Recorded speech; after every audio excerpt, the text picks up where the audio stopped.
저희 이제 엘리멘터리 감상과 그 주변 얘기들 좀 나눠봤고요.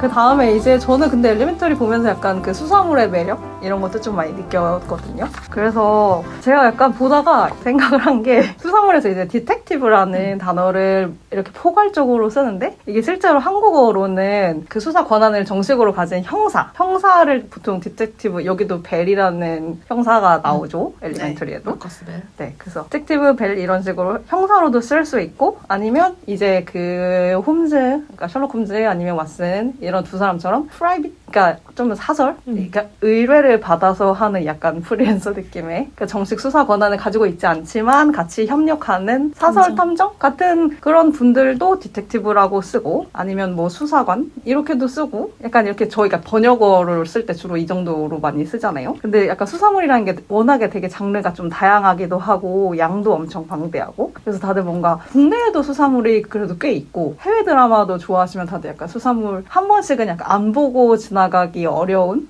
장르 중에 하나가 아닐까 저 생각하거든요. 그래서 약간 각자 혹시 추천하고 싶은 수사물 장르 혹은 이거는 좀 약간 별로 매력이 없었다. 수사물로서 장르로서의 매력이 좀 덜했다. 이런 것도 약간 나눠보면 좋을 것 같거든요. 저 재밌게 본 수사물 있어요. 뭔데요? 콜드 케이스라고 보셨나요? 재밌죠? 너무 좋아해요. 네. 콜드 케이스? 설명을 그게 좀 용어가 뜻이 있죠. 말 그대로 미제 사건들을 콜드 케이스라고 하거든요. 핫하지 않고 이미 차갑게 식었다는 얘기죠. 그래서 콜드 케이스라는 드라마 자체는 미제 사건 해결 부서가 따로 있어가지고 여기서 일하는 형사 릴리 러시의 이야기인데요. 그 미제 사건을 해결해 준다는 것부터 일단 너무 좋잖아요. 사람들 대부분 명성을 쫓는 형사들이라든지 대중의 관심은 아무래도 이제 막 최근에 속보로 보도되는 그런 센세이셔널한 사건에 집중되기 때문에 근데 사람들의 기억에서 잊히기 쉬운 그리고 심지어 유족들마저도 이제는 잊고 넘어가기 쉬운 그런 사건들을 다시 꺼내서 피해자들의 억울함을 풀어주고 실제로 해결을 못한다고 하더라도 다시 관심을 가져주고 그 삶에 조명을 해준다는 게 되게 그 컨셉 자체만으로도 좋았고 그리고 이 주인공이 아까 말했듯이 릴리 러시라는 여자 형사인데 일단 여자 형사가 단독 개인 이렇게 단독 주인공으로 나온 것도 좋았고 그리고 이 형사가 그 로맨스가 주로 나오지 않는 편이 좋았고 거의 마지막 에피소드쯤에 가서야 둘이 잘 될 것도 같다 이러면서 끝나거든요. 맹숭맹숭하죠. 네, 그래서 그런 게 많이 안 나오는 게 좋았고 그리고 이 캐릭터가 일을 진짜 잘하는데 일을 잘하기도 하지만 또 가족 문제도 있고 뭔가 사연도 있는 것 같고 그런 비하인드 스토리들이 얽혀 있어서 되게 매력적이고 좋은 캐릭터였고 그 같이 일하는 부서 사람들이 있잖아요. 이 부서 사람들도 거의 변동 없이 거의 끝까지 같이 가거든요. 그 제일 처음에 나왔던 파트너로 나왔던 형사가 있는데 2화인가 3화 가자마자 바로 다른 형사로 바뀌어요. 맞아. 근데 그 사람이 그레이 아나토미에 캐스팅 돼가지고 그 재수없는 바람둥이 알렉스인가? 그 캐릭터로 캐스팅이 돼가지고 그쪽으로 넘어가느라고. 네네네. 그래서 콜드 케이스에서 무슨 대장 문제가 이런 걸로 요양해야 된다고 하차를 하고 캐릭터 자체를. 그래서 그렇게 바뀌는 경우를 제외하면 거의 그 동료들이랑 거의 끝까지 가는데 그 사람들이랑 또 이렇게 정이 쌓이는 그런 것도 좋아가지고 좋아하는 드라마입니다. 옛날 드라마에 그 옛날 팝송들도 나오고 그런데 거기 나오는 사기곡들도 다 좋고 막 켈리 클락슨의 브레이크어웨이 이런 거 들으면서 좋다 눈물 흘리면서 띵곡. 예, 그러니까요. 근데 에피소드 내용도 좋고 해가지고 그게 재현을 되게 충실하게 잘해주잖아요. 네, 맞아요. 그게 되게 과거 여행을 하는 것 같아서 너무 좋고 그리고 마지막에 사건 해결하면 이제 그 억울했던 피해자가 이렇게 릴리 앞에 나타나가지고 이렇게 맞아요. 막 약간 이런 그러니까요. 굉장히 휴머니즘 네, 뭔가 풍전되고 테마해주는 것 같은 맞아. 느낌도 들고 그렇죠. 그 동양인 감성에 맞는 릴리 캐릭터가 그리고 저는 정말 너무 그때 신선했던 게 여자 형사인데 그 되게 건조한 성격이라는 게 너무 좋았어요. 정말 뭐 막 그런 무슨 쿠셔너 이런 것도 전혀 쓰지 않고 진짜 자기 직업에 투철한 그런 캐릭터는 저는 진짜 거의 없는 것 같아가지고 여자 형사여야 된다. 여자라는 차별성을 둬야 된다. 그런 거 없이 그쵸. 그냥 그 존재만으로 이미 차별을 끝냈고 그냥 캐릭터 자체로 다뤄서 맞아요. 좋았어요. 어디서 볼 수 있어요? 그건 모르겠습니다. 옛날에 본 거라서. 좀 됐어요. 옛날 드라마, 꽤 옛날 드라마. 예, 제가 봤을 때도 이미 옛날 드라마였었기 때문에 2000년 초반에 나온 드라마인 것 같아요. 좀 찾아봐야겠다. 궁금하네요. 그래서 되게 그 시절에 인기 많았던 옛날 티네이지 스타들 이런 사람들도 막 단역으로 많이 나오고 했었어요. 맞아요. 웬만한 배우들 다 로앤오드 한 번씩 나오듯이 네, 그런 느낌으로. 아, 로앤오드도 수사물이네, 그러고 보니까. 그러네요. 수사물 많다. 다른 분들은 재밌게 본 수사물 있는지. 저는 이거 내용 정리해오다가 도저히 생각이 안 나가지고 진짜요? 실물이 엄청 영화 얘기해야겠다 이러고 있었는데 지금 많이 말씀하시는 거 듣다가 하나 언뜻 생각이 났어요. 이게 한국에서는 고스트 앤 크라임이라고 돼서 나온 건데 그런 제목 들어본 적 있어요. 원제가 미리엄인가? 그 영매라는 뜻인데 미디엄. 패트리샤 아케트 나오고 그러니까 이 여자가 또 옛날 거죠. 네 맞아요. 그 옛날에 어릴 때 그 미드 맞아요. 케이블에서 해줄 때 봤던 기억이 갑자기 나가지고 그거 저 되게 좋아했거든요. 그러니까 고스트 앤 크라임? 네, 이게 무슨 내용이냐면은 이 여자가 꿈을 꾸는데 거기서 이제 사건에 대한 암시나 이제 그런 거를 자꾸 보는 거예요. 그래서 어쩔 때는 뭐 피해자들이 나타나가지고 이제 이거 사건 해결달라고 하기도 하고 근데 아니면은 주로 이제 그 사건이 일어나는 장면을 자기가 꿈속에서 보는 거예요. 네, 그래서 그거 시즌 꽤 많이 나왔던 걸로 기억하는데 저는 굉장히 어릴 때 그걸 봤는데 일단 신선했던 게 그 여자가 딸이 셋인가 그래요. 딸만 셋인데 이제 첫째랑 셋째도 약간 그 기질을 물려받아가지고 막 무서운 꿈도 꾸고 막 그런 것도 있고 그러면서 이 여자가 경찰에 사건 수사 협조를 해줘요. 진짜. 그리고 너무 이제 실마리가 안 풀릴 때는 형사가 약간 뭐 꿈꾼 거 없냐 막 이렇게 물어볼 때도 있고 잘 네. 보니까. 네, 왜냐면 그게 맞으니까. 근데 그게 실제 모티브를 따온 사람이 있다고 하더라고요. 실제로 그 기질이 있어서 그 경찰한테 그런 어드바이스를 주는 그 여자 모티브를 가져와서 그걸 만들었다고 하더라고요. 그 순간적으로 생각났어요. 제가 어릴 때 봤을 때 되게 신선했던 거는 애가 셋인데 제가 되게 어릴 때 봤어요. 그거를. 그래서 그 여자도 남편도 자기 커리어를 계속 이어나가려고 하는 게 있는데 애가 셋이다 보면 어쩔 수 없이 한쪽이 양보를 해야 되고 그런 경우가 생기잖아요. 근데 저는 그래서 어린 마음에 그거 보다 보니까 여자가 일을 관두겠거니 약간 좀 그런 생각을 했었거든요. 근데 여자가 난 진짜 일 그만두기 싫다고 막 강경하게 하는 거예요. 그래서 남자가 결국 승진을 하려고 했는데 그걸 뭐 양보하고 그런 에피가 있었던 것 같은데 그래서 그런 거 보면서 우와 어릴 때 보면서 우와 남자가 양보하네 승진 안 한다 하네 이제 뭐 애들 케어하고 실제로 딸들이랑도 아빠가 되게 가깝고 이제 그런 거를 그런 가정을 묘사해 준 걸 그때 제가 대중매체에서 처음 봤어요. 미드에서. 네.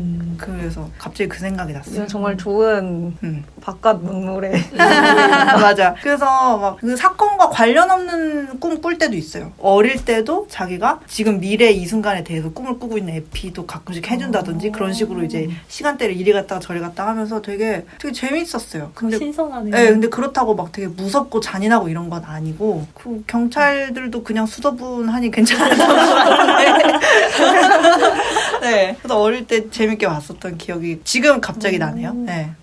되게 이렇게 영능력자 얘기하니까 이거는 사이크랑 멘탈리스트 생각나네요. 이 사람들은 사기꾼들이지만 그것도 사기꾼 얘기예요? 저 본 이 적이 사람 없어가지고. 사이크는 잘 기억이 안 나고 사이크도 드라마. 네, 그것도 수사물 드라마인데 그건 약간 코미디 쪽이고 멘탈리스트는 좀 이건 한국에서도 유명하잖아요. 엄청 그쵸. 그죠 막 한국에서 리메이크도 한다고 그때 얘기 돌았고 약간 그랬는데 프로파일러 같은 거 아니었나? 맞아요. 근데 그 사람이 처음에 자기 뭐 영능력자 있다 이런 식으로 해가지고 추리 능력 이용해서 토크쇼 같은 데서 이렇게 맞아. 떠들고 그런 거 다니다가 그 살인범한테 찍혀가지고 가족이 살해당하고 그리고 이제 그 범인을 잡기 위한 여정이 시작되는 그런 드라마예요. 근데 제가 재밌게 본 수사물은요. 뭔가 부끄러워하는 것 같은데? 맞아요. 그래요? 그건 나중에 얘기해드릴게요. 뭐지?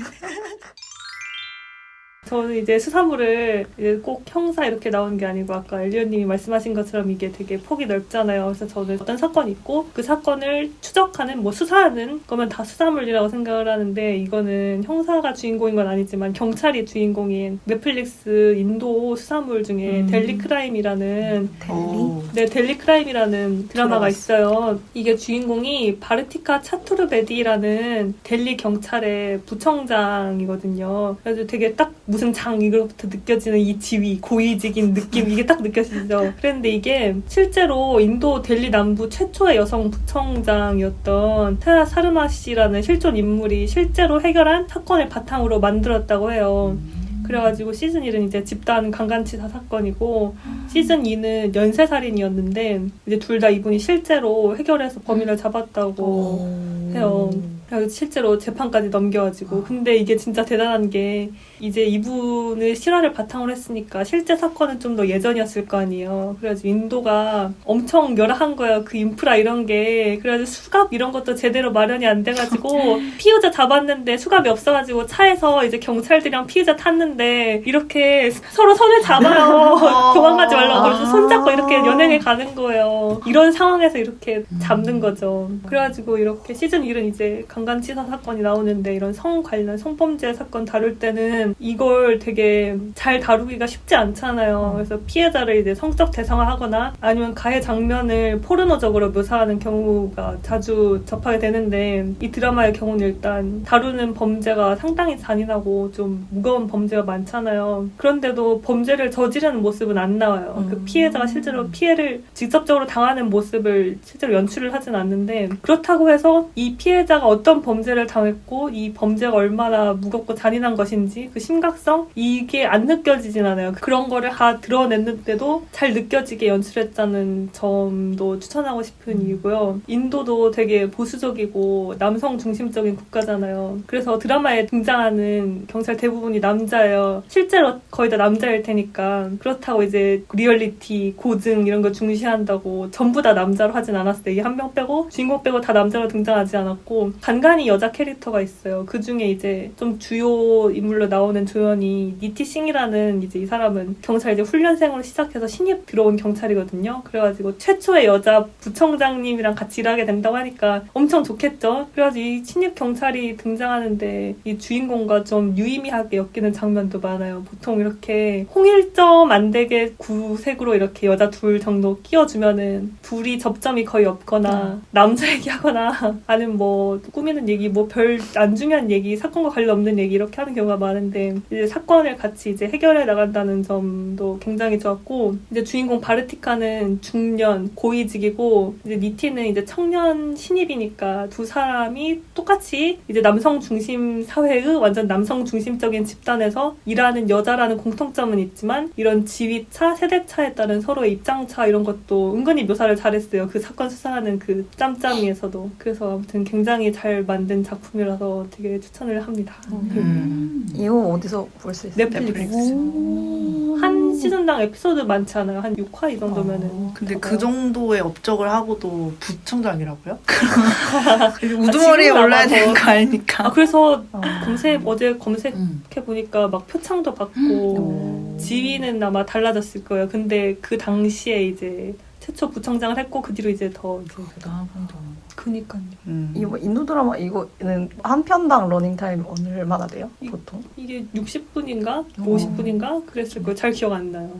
긴 편이네요, 근데. 네, 근데 되게 후루룩 인도 영화를 생각하면 짧습니다. 그러네. 노래 부르지 않습니다. 춤추지 않습니다.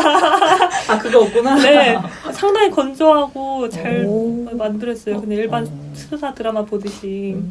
그리고 오히려 이런 좀 열악한 환경에서 오는 오히려 차별성 왜냐면 요새는 다 과학 수사에서 신기술 첨단 기술 이용해서 하는데 여기는 뭐 지문 뜨고 이런 거 없어요.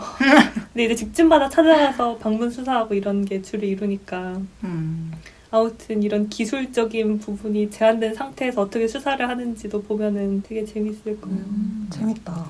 네, 재밌답니다. 봐야겠다. 저는 브로드 처치? 이런 거 생각했거든요. 근데 유명해가지고, 이거는 간단히 소개하면은, 이건 영드고, 거기도 수사관 2명이 남자랑 여잔데, 이제, 남자가 더 상관이에요. 이거 제가 이 영국 경찰 용어를 까먹어가지고, 경위랑 뭐 경사? 뭐 이렇게 하나? 근데 이제 그 여자가 올리비아 콜먼인데 배우 자기가 이제 약간 승진을 하지 않을까 생각하는 그 자리에 남자가 딱 내려왔구나.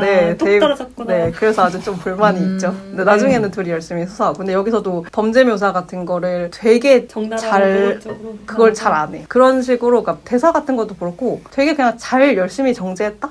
그게 마을에서 남자 아이 하나가 실종되면서 그 실종 아동 가족 사건과 그걸 수사하는 형사들의 이야기였던 거죠. 맞아요. 그리고 그 남자애가 죽어서 나중에 발견돼요, 바다에서. 근데 제가 이거 영국은 워낙에 그런 수사물이 많아서 제가 예전에 그 워킹홀리데이에서 런던에 있을 때 약간 이렇게 언어 교환 어플 있잖아요. 그런 걸로 그 어떤 남자애랑 이렇게 얘기한 적이 있는데 걔가 자기는 영들을 안 푼다는 거예요. 뭐야? 그래서 왜 했더니 다 수사물이라 재미가 없다는 거예요. 그런 이미지가 약간 있고 저희 이제 시즌 1에서 제가 크웨걸 소개할 때 크웨걸에서도 보면은 그 인물 중에 이렇게 같이 드라마 보는 게 약간 취미인 그런 어떤 장면이 있는데 거기서도 어떤 영들을 보는데 어떤 어촌 마을에 어떤 아동이 약간 실종되고 브로드처치 같이. 네, 그런 느낌으로 그러니까 그런 식의 수사 드라마가 되게 많다라는 어떤 이미지 같은 게 좀 있어가지고 영드에는 그런 식으로 해서 브로드처치 좀 웃긴 게 아까 저희 엘리멘터리도 얘기했잖아요. 영드랑 위드. 근데 브로드처치도 약간 흑역사가 있는 게 그걸 나중에 미국에서 폭스였나 아마 그럴 거예요. 거기서 브로드처치 맞아. 수입해 와서 똑같은 배우로 하죠. 미국 영어로 그냥 똑같이 에? 복사 뭐야? 붙여넣기 하는 식으로 만들고 좀 기괴한데? 심지어 그 배우를 데려왔어요. 그 남자. 데이비드 텐넌트가 브로드처치에서도 주인공인데 여기서도 이제 미국 영어 쓰면서 하는 정말 폭스스럽다. 네. 예. 그래서 복사 붙여넣기를 했던 이런 식으로도 하더라고요. 미국인들은 이제 자막도 싫어하더니 이 지경까지 갔어요. 억양도 받아들일 수 없어. 그래서 브로드처치 생각했었고 그거 말고 약간 우리 얘기하다가 저 생각났던 게 최근에 다시 약간 보고 있는데 일드 중에 시효 경찰이라는 일드가 있거든요. 그거 이것도- 기무라 타쿠양가 아니지 뭔 유명한 남자 배우 나오는 거 남자 같은데. 배우가 오다기리조가 나와요. 오다기리죠. 근데 그게 되게 뭐냐면 아까 그 콜드 케이스랑 다른데 이미 그 시효가 다 하면은 그걸 이제 업무 처리하는 부서인 거예요. 그 주인공이 있는 데가. 걔 보고 너 취미 있니? 누가 물어봐요. 옆에 이제 다른 동료가. 그래서 나 취미 없네 했더니 남자가 취미 하나도 없고 이런 식으로 하니까 취미를 만들려고 하다가 시효가 다 한 사건을 수사하는 취미를 만든 거예요. 굉장히 근데 건설적인. 시효가 다 했으면은 네. 어차피 처벌을 못 받는 거 아니에요, 잡아도? 맞아요. 그래서 그러니까 취미인 거죠. 부담 없이 네. 근데 결국엔 잡아요. 그러니까 알아내요. 누가 범인인지. 그렇게 하고 나서 이제 마지막에 항상 그 연출이 자기에게 카드를 맹글어 왔어요. 그래서 여기에 왜 그러겠습니다. 말하지 않겠습니다. 카드? 약간 이런 거예요. 그래서 여기다 자기 도장을 이렇게 찍어서 그 범인한테 줘요. 네가 범인인 걸 알았지만 앞으로 어디서든 발설하지 않겠다. 뭐야? 이게 그거의 약간 기본적인 구조 설정이에요. 이거 좀 이상한 심심하네. 범죄 안 말 안 할 거니까 나 죽이러 오지 마 이건가? 반성하고 근데 약간 근데 코미디거든요. 아예 범인을 안 만나면 될 일인데. 그러니까 오. 굳이 자기 얼굴 그러면 이 보여주고. 드라마 만들어질 수 없지. 맞아 그래요. 알고 보니까 그 사람이 경찰청장의 아들이어가지고 이제 섣불리 손을 댈 수 없는 그런 이제 부잣집 도련님의 그런 고고한 취미 같은 걸 시나리오 써야겠다. 근데 이게 되게 이상한 드라마인데 제가 이상한 드라마 좀 좋아하거든요. 머리도 막 이렇게 근데 그건 뭐 그 배우가 약간 그죠. 네 맞아요. 그런데 약간 그냥 코미디 약간 B급 코미디 소위 그런 얘기예요. 그래서 이런 전 그런 그럼요. 결말이 네. 나올 수 있군요. 논리적으로 이해하려고 하면 안 되겠네요. 네, 그러니까 논리적으로 왜 이러지 이렇게 하면 그 드라마를 볼 수 없고요. 근데 전 그런 걸 좋아해서 그거 말고 그냥 마무리로 또 얘기 많이 했는데 엘리멘터리에서 제가 에피소드 하나 추천하고 싶은 거 있어서 저도 딱 그 넷플릭스 내려갈 즈음까지 해서 한 시즌 5 보다 말았거든요. 근데 거기에 제가 제일 좋아하는 에피소드 하나가 시즌 5에 있어가지고 5의 첫 에피거든요. 근데 거기에 이제 제가 찾아봤는데 신웰리라는 그 흑인 캐릭터죠. 네, 왓슨이 의사일 때 목숨을 구해줬나? 그죠. 그리고 그 사람이 이제 셜록이랑 비슷하게 그 약물 이슈가 있어서 재활을 하고 있는 상황이고 근데 그 일에서 그러니까 이제 다시 왓슨이랑 재회를 한 거잖아요. 근데 이 사람이 이제 뭐 정확히는 지금 기억이 안 나는데 막 연고도 없고 되게 사람이 그러니까 외로운 상태인 거예요. 그러다 이제 왓슨 만나서 뭐 대화도 하고 근데 왓슨이 되게 바쁜 상태였나? 그냥 그렇게 하다가 말았는데 마지막 이것도 약간 스폰데 근데 딱 그 에피소드 딱 끝날 때쯤에 그 왓슨이 다시 그 신웰의 집을 찾아가거든요. 이게 내가 너무 바빠서 이 사람에게 너무 약간 뭔가 무심했나? 소홀했다. 약간 이런 식의 약간 그렇게 해서 갑자기 생각났어. 딱 갔는데 그때 그 사람이 그 딱 문을 열어주는데 뒤에 이렇게 원래 자살하려고 했었다는 약간 그런 약간 암시? 그러니까 네. 총을 이렇게 들고 있다가 이런 문을 눈을 이렇게 딱 열어주면서 이렇게 총을 이렇게 숨기거든요. 그래서 저는 이런 게 너무 좀 슬프고 그래서 이런 걸 좋아해요. 그 캐릭터는 이제 그 뒤로 다시는 안 나와요? 그 뒤에도 나와요. 조금씩. 근데 그 약간 시즌 5에서 그 신엘 캐릭터가 조금 제작진이 뭔가 보여주고 싶은 메시지를 좀 전달하는 캐릭터였던 것 같은데 사실 그 한국인으로서는 사실 조금 거리가 느껴지는 게 그게 흑인의 어떤 그 불평등한 사회를 약간 비춰주려고 나온 캐릭터라서 조금 완전히 막 우리가 확 이입은 안 되는데 네. 되게 뭔가 메시지는 엄청 강렬한 그런 에피소드죠. 맞아요. 약간 그 미국 사회에서의 흑인의 어떤 그런 거는 약간 또 되게 다르잖아요. 아시아 미국인 아시아계 미국인이랑도 또 다르고 그렇죠. 그래서 그러니까 그 범죄율이 높을 수밖에 없는 어떤 환경적 그런 요인과 막 그런 맞아요. 것들이 이제 펼쳐져가지고 근데 이거 좋아합니다. 그래서 한번 얘기해보고 싶었고요. 그럼 이제 민트님이 추천을 해주셨나요? 저도 얘기할까요? 할까요? 죄송해요. 저는 엘리멘트리 전에 사실 저는 추리 수사물 덕후거든요. 그래서 웬만한 걸 많이 봤는데 그 전까지는 최애가 베로니카 마스라는 그 다 알잖아. 근데 나 실제로는 못 보고 파일럿만 봤어요. 이름만 들어. 그것도 굉장히 이제 유물이어가지고 저는 약간 소녀 탐정 이 캐릭터를 좀 좋아하는 것 같아요. 그래서 이게 이제 고등학생 여자 탐정이 하는 거고 그 크리스틴 벨 맞아요. 겨울왕국의 안나 목소리 역 맡은 크리스틴 벨이 굿플레이스. 굿플레이스 맞아. 주인공이고 연기를 되게 잘했어요. 그 캐릭터를 되게 입체적으로 잘 연기했고 그리고 이제 이 어쨌든 정식 수사관도 아니고 미성년자니까 수사하는데 한계가 있잖아요. 그 델리 크라임이랑도 비슷한데 어떤 한계가 있는데 그 안에서 자기 기질을 발휘해서 이렇게 수사를 파헤쳐 나가는 거 그것도 재밌고 이 서사 자체도 그 이 베로니카의 친구였던 릴리가 처음에 살해되면서 시작이 되거든요. 그래서 그 릴리의 죽음을 누가 죽였는가 추적해 나가는 그게 이제 시즌 1인데 그래서 그 과정에서 이제 여성 살해에 대한 어떤 그런 부분도 다루고 있어서 그런 전체적인 플롯 이런 것도 너무 좋았고 그래서 그 한동안 항상 가장 좋아하는 드라마가 베로니카 마스였던 거였고요. 그리고 또 하나 추천하고 싶은 거는 이제 블랙 칠리 서클이라고 오, 맞아요. 왓챠에 있는데 너무 재밌어. 너무 잘 만들었고 이거는 이제 시즌 2까지 보셨어요? 시즌 그 영국 버전이고 시즌 1이 네. 시즌 미국 2가 광고. 샌프란시스코가 네. 그렇더라고요. 근데 맞아요. 영국 버전을 보고 너무 기대를 애착이 많이 심해져가지고 아. 저거 미국 버전 아직 못 받아들이겠어요. 아. 그래가지고 아직 못 갔어요. 그게 거기 있는 2명이 미국 가는 거라서. 아 그래요? 네. 아 그거 몰랐네. 그거는 2명 맞나? 네. 아무튼 맞아요. 이어지는 아, 거예요. 그렇구나. 그리고 그래서 미국의 그것도 배경이라고 그 시대 재즈가 많이 나와서 엄청 좋은 듣는 재미가 분위기가 있어요. 또 아, 그래요? 새롭게 좋아서. 그러면 봐야겠네요. 그래서 그 블랙칠리 서클은 이제 원래 그 영국 독일 전쟁 중에 정부 암호 해독 기관에서 일하던 4명의 여자 주인공들이 이제 전쟁 끝난 후에는 이제 각자 자리에서 살다가 어떤 살인 사건이 일어나서 그걸 수사하기 위해서 이제 모여가지고 또 하는 건데 그것도 이제 경력 단절 여성들 생각나고 맞아. 저렇게 뛰어나고 명석한 여성들 컴퓨터를 가장 먼저 만든 여성들 막 이러면서 막 이러면서 맞아. 감탄하면서 또 그것도 진짜 스토리텔링이 너무 좋더라고요. 맞아요. 그래서 그것도 진짜 좋아합니다. 맞아. 그게 뭔가 그 우리 되게 유명한 영화 중에 이미테이션 게임 있잖아요. 거기서 그 완전 집중적으로 조명하는 그 사람들의 뒤에서 이렇게 그쵸. 컴퓨터라고 불렀대요, 아예. 그 맞아. 사람들을, 그거 여성들을. 저도 들었어요. 네. 맞아. 그게 진짜 직접 다 계산 하는. 맞아. 그 여자들을 아예 그냥 컴퓨터라고 불렀다고. 그러니까 계산기 그 당시에는 컴퓨팅을 하는 사람. 사람들이 네. 굉장히 상징적이네요. 네. 수사물 얘기하니까 갑자기 생각났어요.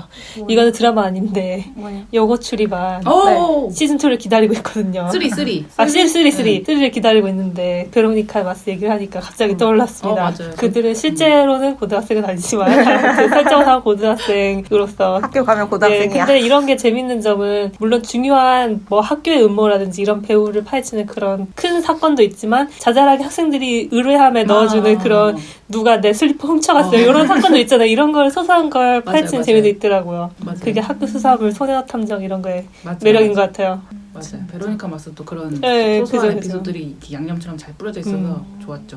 진짜 다양하다 이 세계가.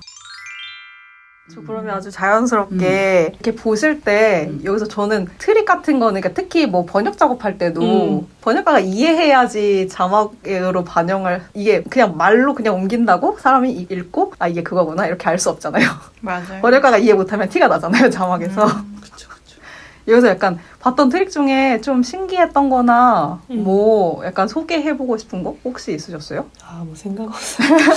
그러니까 저- 이게 어. 번역이 열심히 할 때 막 열심히 하는데 이제 끝나고 나면 이게 파스스 아, 맞아. 이렇게 기억이 안 나. 네, 뭐랬는지. 왜냐면 또 할 다른 거를 위해서 이걸 비워놔야 돼요. 안 그러면은 머리가 터지기 때문에. 맞아. 저도 약간 뒤늦게 한번 생각을 해봤거든요. 이거 대본 보고, 뭐가 있었지? 막 하는데, 저는 그거는 생각났어요. 지금 방금 말씀하신 거. 번역가가 이해해야지 번역이 잘 된다. 이게 제가 항공사고 수사대. 저도 했는데? 그거를 시즌, 몇이었지? 그거를 그거 번역가게 진짜 그레이 어려워. 아나토미 그런 네, 그거 진짜 몇 어려워. 에피를 번역을 했는데 너무 어려운 거예요. 그리고 또 이게 걱정되는 게 뭐냐? 바로 항덕들의 존재죠. 그러니까 이게 이 사람들이 되게 캐주얼하게 툭 던지고 지나간 이 말이 저는 이게 무슨 뜻인지 모르겠는 거예요. 근데 이거를 대충 직역을 할까? 아니면은 상황을 봐가지고 의역을 할까? 하는데 이게 항덕들의 이걸 건드릴까봐 너무 걱정이 되는 거예요.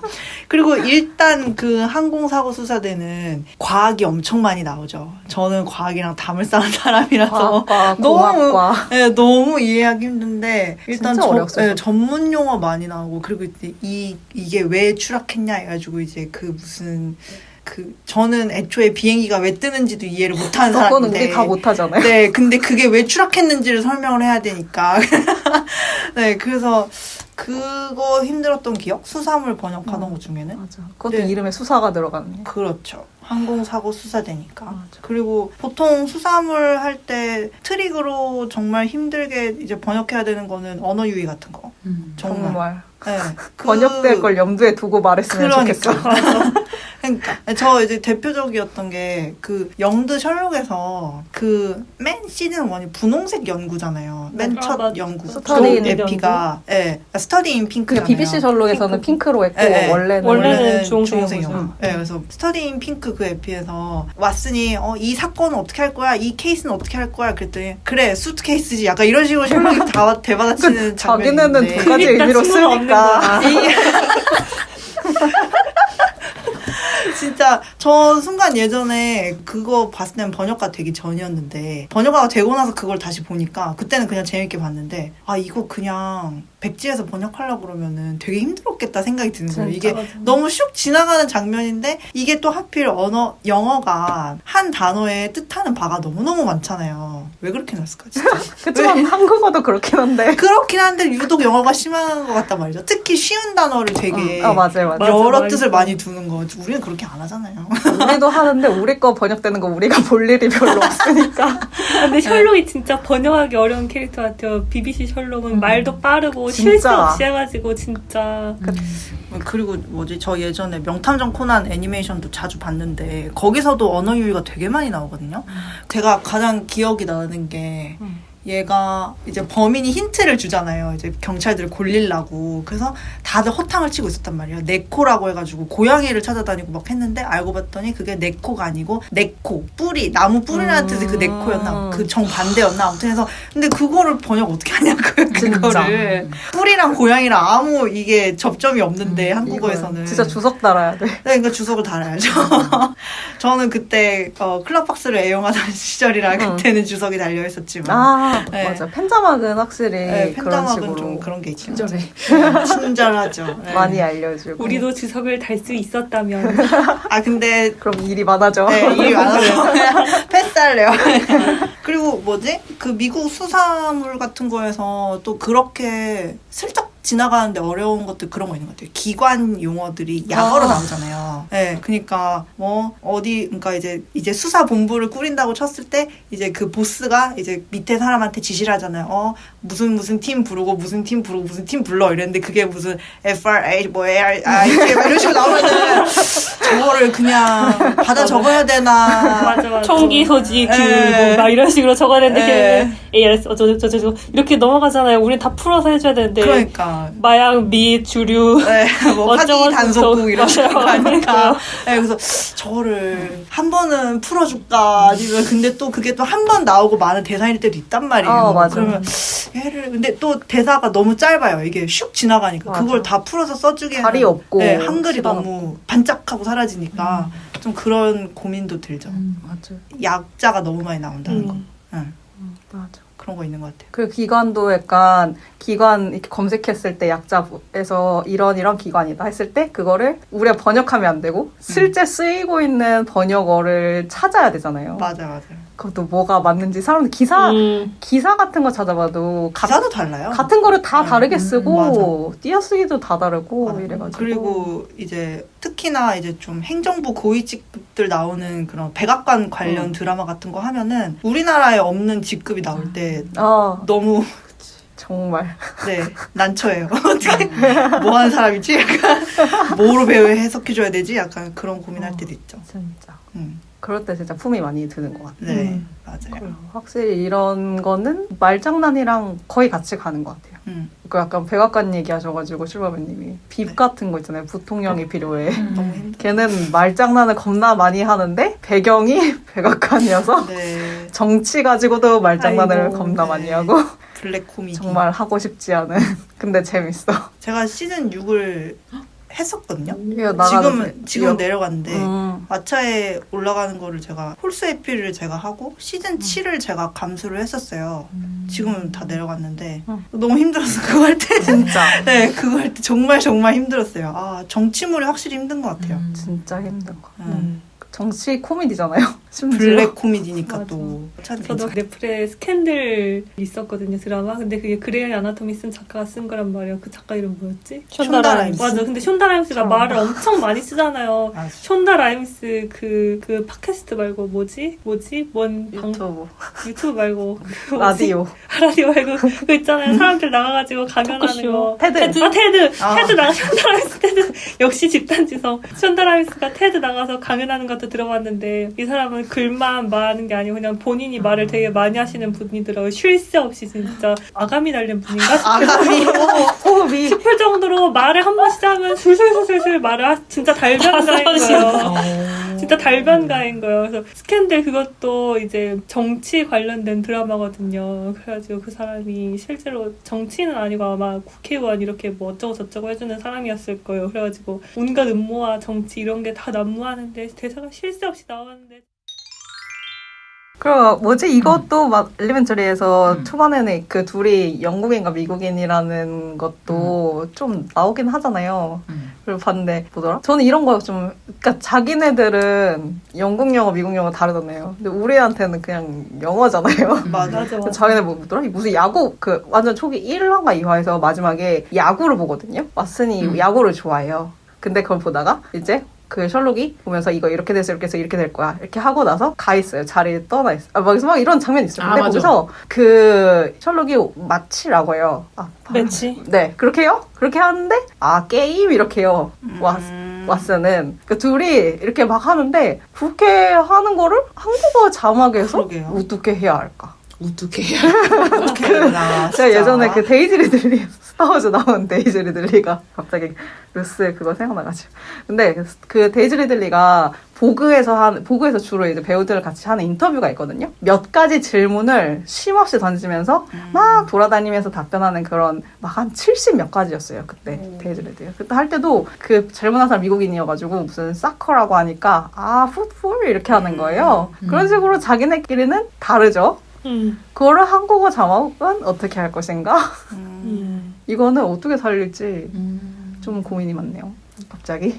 지금 생각하고 싶진 않습니다. 돈 받고 생각해요. 네, 좋은 방법입니다. 근데 반전이 이게 사실 볼 때는 너무너무 재밌는데 번역할 때는 그 에피소드 안에서 반전이 딱 등장하고 이렇게 기승전결이 딱 끝나면 좋은데 이게 요새는 처음부터 끝까지 시즌 하나에서 이렇게 끝내는 게 많잖아요. 옛날에는 에피소드 하나마다 사건을 시작되고 끝나는 게 많은데 요새는 시즌 에피소드 개수를 줄이는 대신 이제 시즌 하나가 통째로 하나의 기승전결을 가지고 가는 이야기가 많은데 그래서 반전이 1화에 안 나오고 반전 재밌으려면 마지막에 나와야지 뒤통수가 짜릿해지는 맛이 있잖아요. 맞아, 근데 맞아. 뒤에 나오면은 번역할 때는 이게 기존에 해놓은 이제 이름 서로 부르는 호칭 이런 존댓말 반말 이런 설정이 안 바뀌는 수준 내의 반전이면은 괜찮은데 바뀌는 수준의 반전이다 이러면은 진짜 눈물 나잖아. 제발 수정하게 해주세요. 이렇게 빌어도 이게 클라이언트 측에서 수정할 수 있게 주고 싶어도 이미 자막이 번역 다음 단계 외에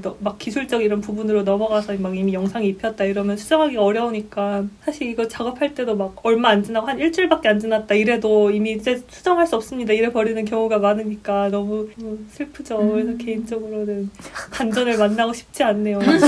소방관 드라마 할 때도 그냥 기자인 줄 알았는데 알고 보니까 아내의 동창이었다든가. 다 벗는 그 소방관들이 다 벗는 그 드라마요? 아니요 그거 아닌가? 그거 말고 시카고 파이어 말씀하시는 거요? 아니요.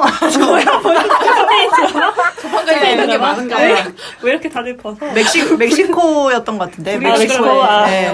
제 계속 거는 벨기에인가 그래서 소방관들이 불은 안 끄고 네, 아 이제 진짜 불도 안 끄고 구조도 안 하러 가요. 맞아요. 그러니까, 옷만 진짜. 벗는 자기들끼리 불꽃을 일으키는 그런 드라마가 있었어. 저 듣다가 갑자기 생각났는데 저 아는 분이 그런 비슷한 드라마를 했는데 이거는 너무 어떻게 할 수가 없는 게 어떤 대저택에 어떤 남자랑 여자가 각자 하인으로 일하고 있었거든요. 근데 알고 보니까 둘이 남매인가 그랬던 거예요. 근데 그 일하는 사람들 앞에서는 그걸 안 들키게 하려고 남들 앞에 있을 때는 이제 그냥 평범한 동료 대하듯이 해가지고 존댓말 하는 걸로 서로 번역을 했대요. 근데 그 반전이 마지막 화에 나온 거예요. 둘이 가족이라는 거를. 남매라는 거를. 근데 그 전에 이제 남들 앞에서 대화하는 장면도 있지만 자기들끼리 있을 때 대화하는 장면도 있었거든요. 근데 그것도 시청자들이 눈치를 못 채게 막 작당을 모의하는 그런 게 아니고 그냥 둘이 평상시 대화하는 그런 걸 넣어둔 거예요. 그래서 번역가들은 그냥 당연히 존댓말 해야지 둘이만 있어도 해서 했는데 알고 보니까 둘이 가족이래. 이거 어떻게 해야 되나. 그러니까요. 어쩔 수 네. 없지 그거는. 타이밍 찾아서 그 부분만 고치기도 힘들잖아요. 그렇죠. 왜냐면은 반말하는 걸로 해두면 그거 자체가 스포가 돼버리니까. 근데 그렇다고 가족끼리 둘이 있는데 또 존댓말을 한다? 그것도 이상한데? 이러면서 막 엄청 역할극에 충실한 남매다. 컨셉에 잡아먹힌 남매. 잡아먹겠어? 네, 그런 애로 상황이 맞아. 있었다 하더라고요. 이 존댓말 반말이 진짜. 존댓말 반말이 진짜. 그러니까 맞아. 이게 그 수사물에서 엄청 힌트가 되는 그런 요소여가지고 맞아. 이걸 잘 살려야 되잖아요. 맞아요. 시청자로서 보기 좋고 재밌는 그 영상 그런 거랑 이제 번역가가 작업하기 편한 그런 거랑 확실히 차이가 있는 것 같아요. 맞아요. 저 그거 있어요. 여러분 그거 아세요? 그 휴대폰 저 엘리멘터리에서 처음 배운 건데 네? 쌀에다 넣으면은 물에서 빠뜨렸을 때요? 그거 많이 나오잖아요 수사물에. 맞아, 몰라요, 맞아, 몰라요. 맞아. 뭐예요? 그 휴대폰이 젖어 있을 때 네. 걔를 쌀 같은 거 있잖아요. 네. 거기다 이렇게 넣어놓으면 걔가 물을 수분을 흡수해서 정상 작동한다. 이게 되게 수사물에서 지금 되게 많이 쓰는 거거든요. 세로로 눕혀놔야 돼요? 가로로 눕혀놔야 돼요? 상관없어요. 그건 잘 상관없을 것 같은데? 있나요? 저는 몰라요. 그냥 넣어놓으면 자기가 그냥- 알아서 있겠죠. 맞아요. 근데 이게 플러스로 그 서양권에서 쌀을 사 먹는 식문화가 보편적이지 않기 때문에 맞아요. 그러니까 우리 같으면 어떻게 밥 먹어야 우리도 되는데 그냥 쌀에다가 넣냐고요. 그냥 당연히- 자기가 말리지. 맞아. 근데 기본적으로 뭐냐면 예. 우리는 쌀을 사잖아요. 일상적으로. 네. 근데 기본적으로 쌀 문화가 없는 데면은 쌀을 왜 사지? 약간 쌀을 이게 산다는 될 수 것 있잖아요. 자체가 특별한. 그게 그렇고 네. 다른 나라에도 있는지 모르겠는데 영국 같은 경우는 그 라이스 푸딩이라고 해서 요만한 데다 그냥 디저트 같이 쌀 요만큼 해서 해 먹는 거 있는데 쌀을 많이 사니까 저 사람이 라이스 푸딩을 저렇게 해 먹으려고 쌀을 저만큼 산다고 약간 이런 식으로 약간 의미심장한 어떤 것이 되는 거예요. 미국인들이랑 자기 중심적 사고밖에 못해가지고. 그래서 근데 그게 엘리멘터리도 그 완전 초반 에피에 있었어요. 첫 번째 피해. 첫 번째 그 휴대폰을 못 찾았는데 그게 그 쌀 속에 쌀 자루 속에 있는 그런 거 좀 전 재밌더라고요.